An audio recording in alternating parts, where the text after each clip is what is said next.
Welcome to the Ukraine Crisis Media Center.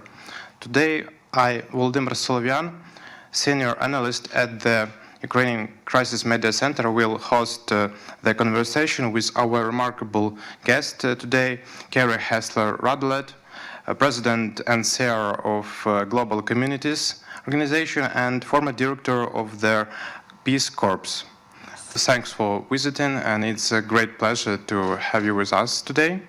Thank you for inviting me. Thanks, and I'd like to emphasize at the beginning the fact that humanitarian missions in Ukraine is a very vital element of post-war reconstruction in terms of rebuilding Ukraine and post-war recovery.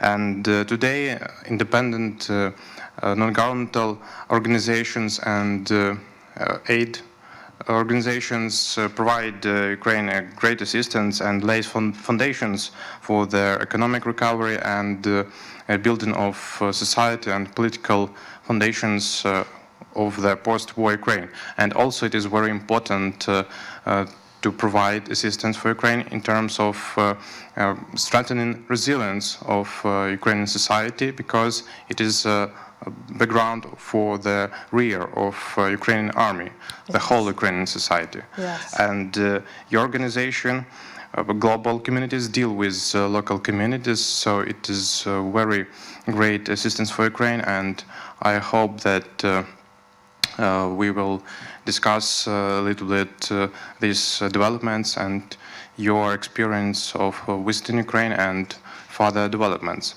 So I'd like to mention that your organization, Global Communities, deal with 35 countries. It is a very big deal, so it is a very great assistance for countries like Ukraine that deal with external threats and help them in terms of humanitarian assistance and sustainable development. So first, I'd like to ask you about your purpose of your current visit and whether it is your first visit of Ukraine. Thank you, first of all, so much for inviting me here today. Of course, I have known about the Ukraine Crisis Media Center for many years, and such a privilege to visit you first time. This is my 6th visit to Ukraine, actually. My first visit was in 2007, and I came here in my previous career. I worked for a public health organization called John Snow Incorporated. It was supported by the U.S. government, by USAID, similar to our DOBRE work. And we worked on HIV/AIDS prevention and treatment here in Ukraine. So that was the first time I came. Later, I came twice as director of the Peace Corps. Ukraine was our biggest program in Peace Corps. We had over 500 volunteers. For a number of years, we had programs that size, and it was probably one of our best organized and most impactful programs. So I came here twice. The last time I came, actually, was only 2 weeks after Maidan. So that was different. That was a very different time, although in some ways there are similarities. And so I'm really delighted to be back here with Global Communities. This is my first visit as CEO of Global Communities, but we're very proud of the work that we do together, the Ukraine Crisis Media Center and Global Communities, in implementing the DOBRE project. What is the main changes in Ukraine you have noticed since your last visit? Well, you know, I have to say my first impression, I came in on the train, and I walked out of the train station, and the city looked so vibrant, so alive, so modern, so prosperous, really, are the words that came to my mind. In some ways, it's strange, because I know that Ukraine is under siege from the Russian aggressor. I know that there is war in this land. In Kyiv, though, it seems very peaceful, and life goes on as normal, but there are still, you know, I hear the alarms, the air alert, sirens going off for people who have other oblasts programmed into their phone. Tomorrow I'm going to go to Chernihiv, so I'm sure that it's going to be different. I'm going to see a different side. But I have to say my impression of Kyiv has been that this is a modern city that continues to be prosperous, to engage with the world, and so I was actually surprised and pleased to see that, at least in Kyiv, the economy seems to be rolling along.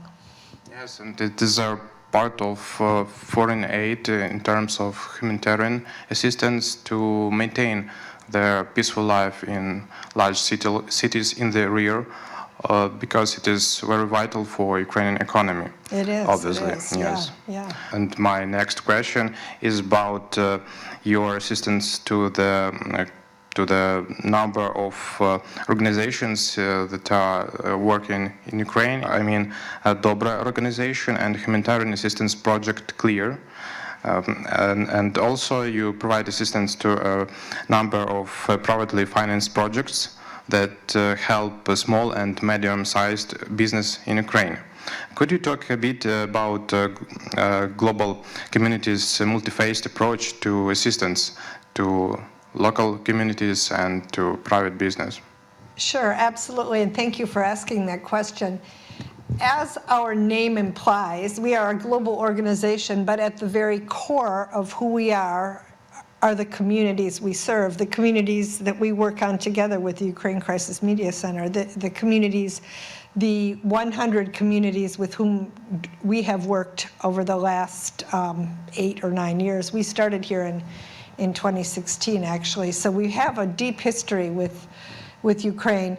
And around the world, as you mentioned earlier, we're in more than 30 countries around the world, but at the very root of every single thing we do is the community.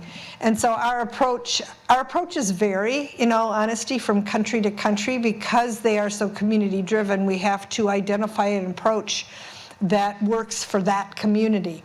But in general, it involves listening to communities. It involves using methodologies that bring the voices of community members to the forefront. And then it involves working with the stakeholders, including national government, but often regional and also oblast or district governments, to the table, as well as civil society, to be able to have a meaningful conversation and develop plans that will then support the development of that community and build resilience. That is the work that we do across the world. Our mission statement is that we bring together local ingenuity and global insights to save lives, advance equity, and secure strong futures. So the local and global part is the partnership that we have, for example, with the Ukrainian people and the organizations here, like the civil society organizations like the Ukraine Crisis Media Center, as well as others, in implementing DOBRE. But we also bring some insights from the work that we have done across the globe in the more than 30 countries where we work.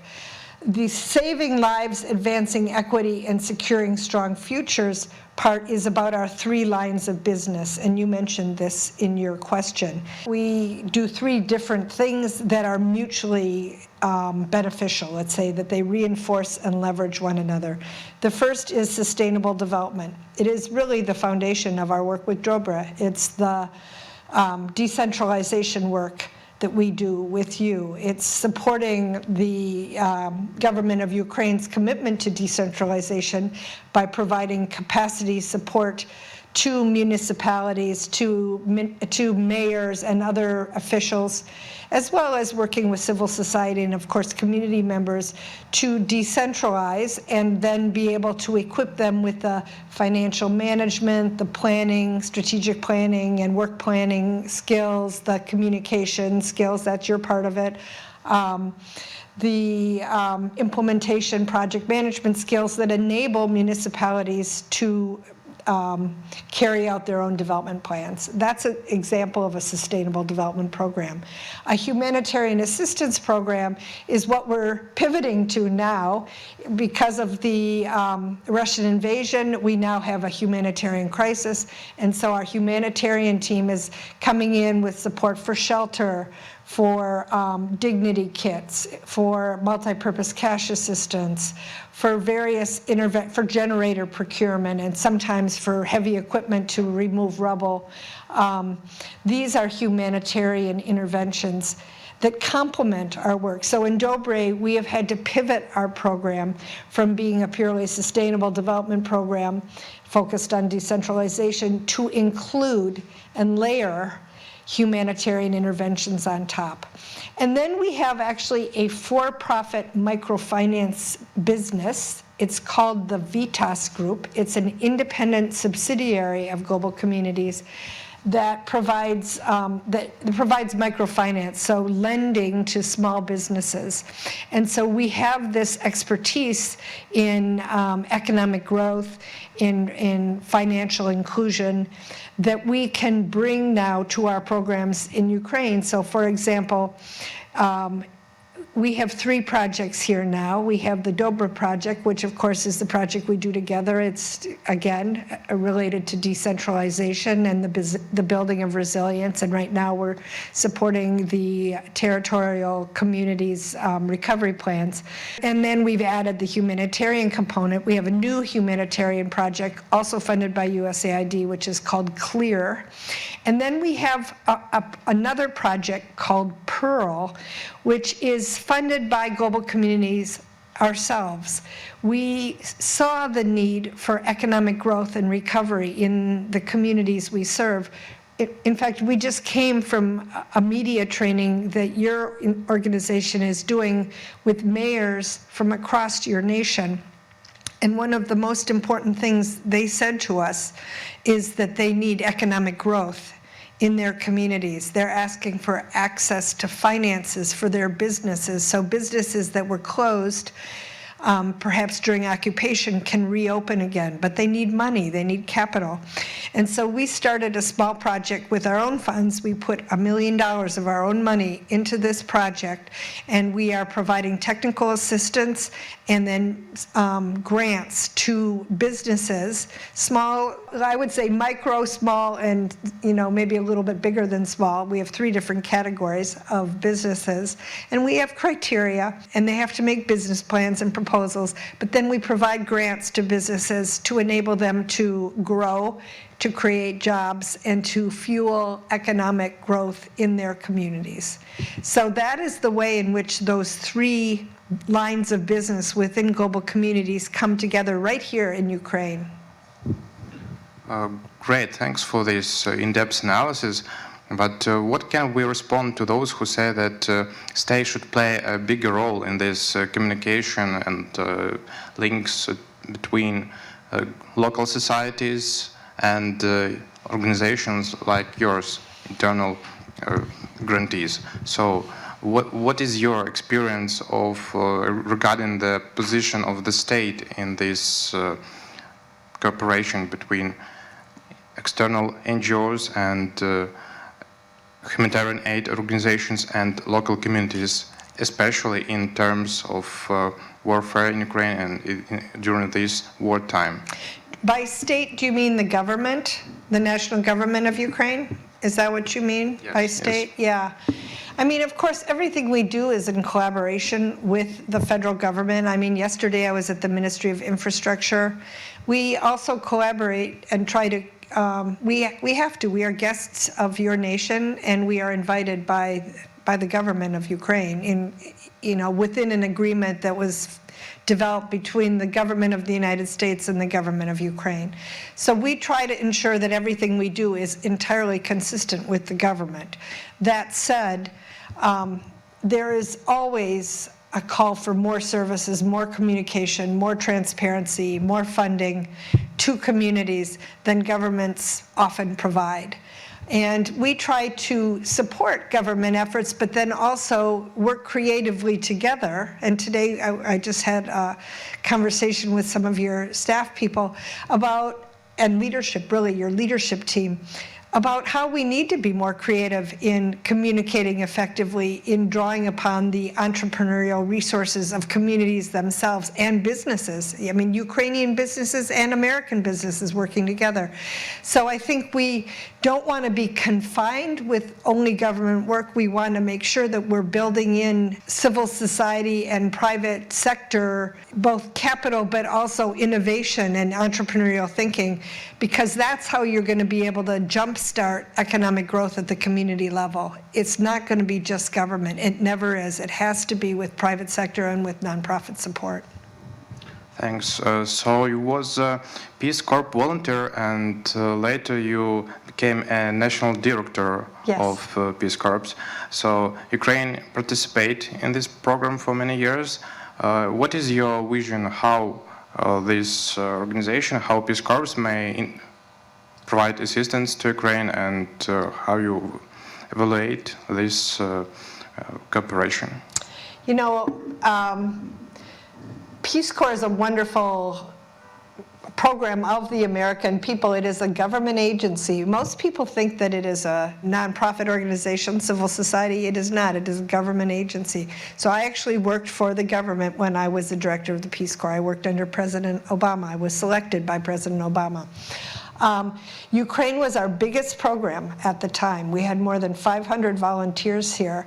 And I think the fact that Ukraine was our largest program meant that our government was willing to invest the biggest amount of money in supporting a volunteer force to build relationships of trust between our two countries. I think that says a lot, actually, about the relationship of Ukraine to the American people. And we have been here since the early 90s. I'm forgetting exactly what year. And Peace Corps volunteers did a number of different things. Maybe the most important thing they did was they taught English, and they did a lot of youth development work. So they were teaching in high schools, but they were also, and maybe in colleges, but they were also starting, you know, girls and boys clubs. They were teaching soccer. The most important thing that Peace Corps does is it brings ordinary Americans to live in community with ordinary Ukrainians for a period of 2 years. And during that time, they build relationships that are lifelong, truly lifelong. And by doing so, they each learn from one another, so it is mutual benefit. It's not our country bringing something to Ukraine, but rather Ukraine and American citizens together changing each other's lives forever, for the better. And thousands and thousands and thousands of Peace Corps volunteers have served in Ukraine, and those returned Peace Corps volunteers are a powerful force back home for Ukraine. They frequently are advocates to our Congress. They call for greater funding for Ukraine in terms of the development assistance, but even military assistance, I think. They are powerful advocates in my country, for your country. And I personally think that the Peace Corps, I'm confident of this actually, Peace Corps is the most effective and powerful citizen diplomacy agency in the United States for relationships of trust at the civilian level between people, people-to-people exchange. Sure, it's very important in terms of understanding each other, especially. Yes. Ukraine in United States, and it's vital for us in terms of support in such sphere as shipping ammunition and economical assistance. That's really very important in these circumstances. Yeah, the other thing I would say about Peace Corps is probably the largest single source of development workers and diplomatic workers within the United States. So if you go to any USAID embassy and you ask how many of you are Peace Corps volunteers, a big portion will be, especially in developing countries, maybe less in Paris, but if you go to Ukraine here, I am sure there are some returned Peace Corps volunteers there. They are the people who then work on our foreign policy. But they are informed by their 2 years here in Kharkiv or something. Maybe we should talk about global picture of current developments in international assistance, humanitarian aid.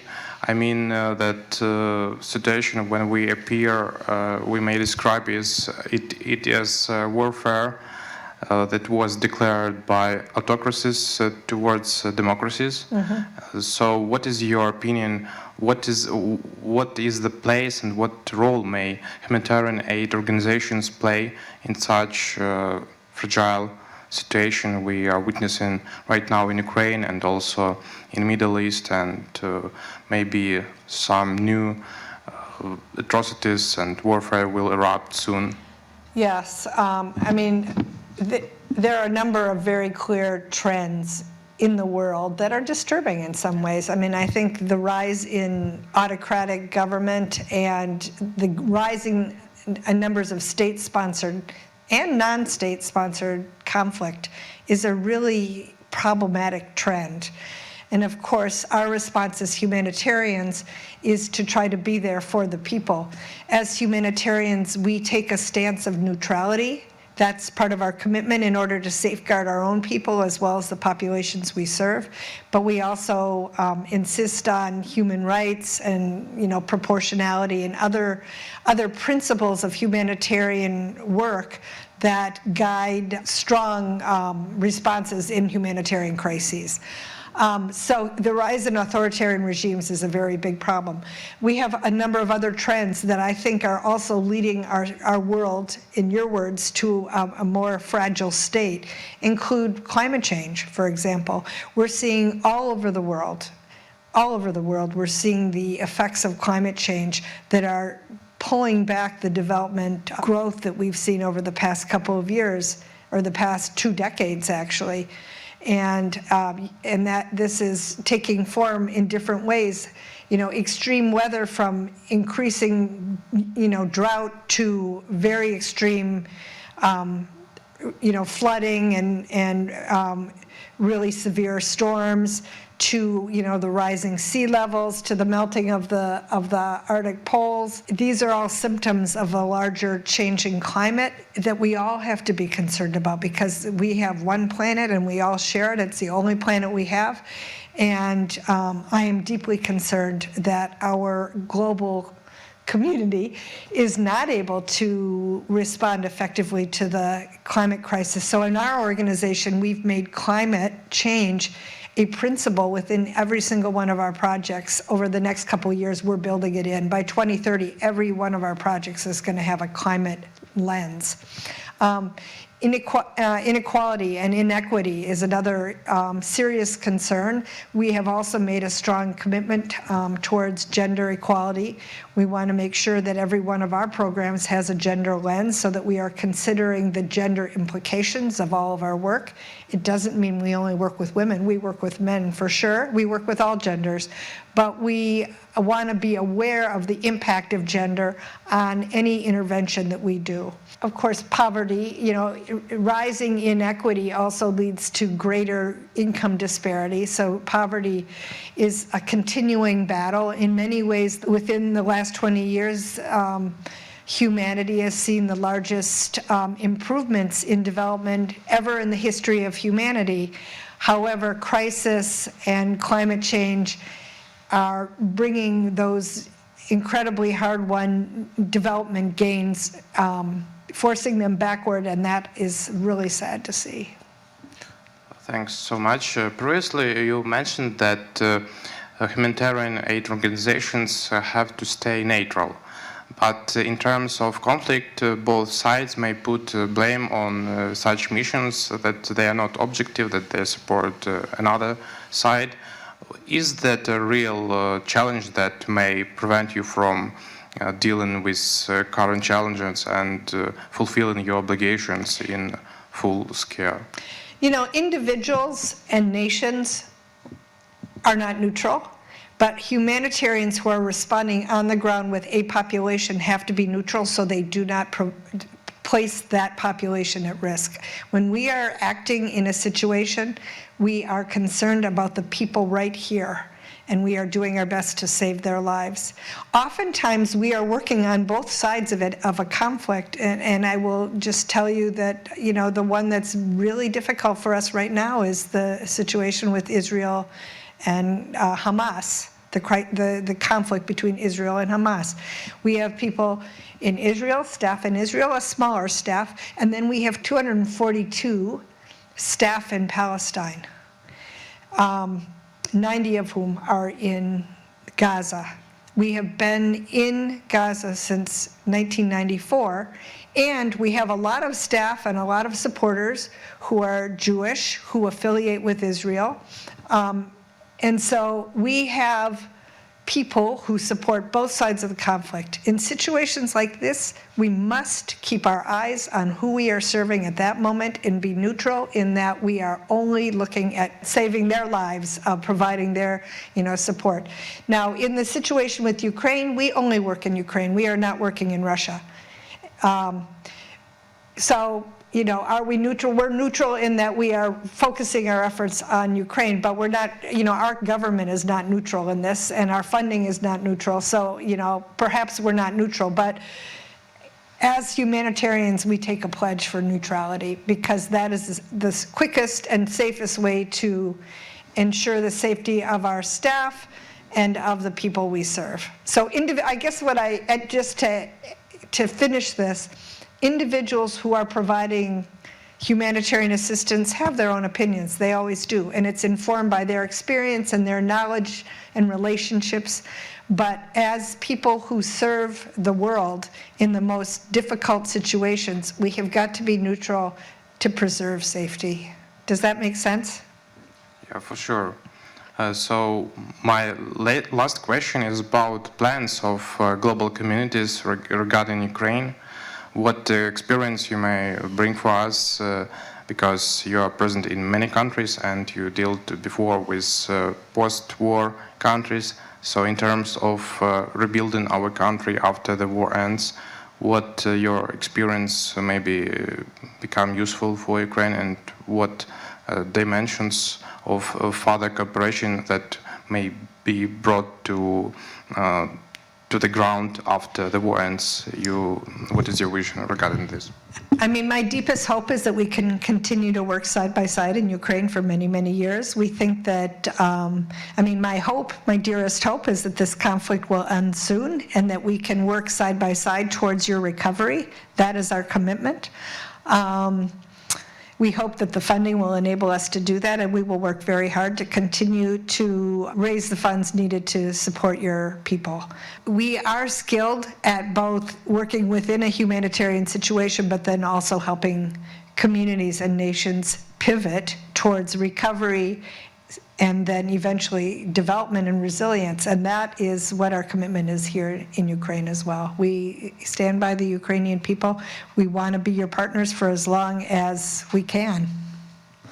Thank you so much, and I hope that your organization will stay in Ukraine for a long time and will provide assistance for Ukrainians, for Ukrainian communities, local business, and that will be really fruitful and mutually beneficial cooperation, and that obviously will provide many, not just assistance for Ukraine, but strengthen ties between our nations, and that will be a crucial element of post-war reconstruction of Ukraine and the whole region. Absolutely. That's our desire as well. Thank you so much. Thank you so much.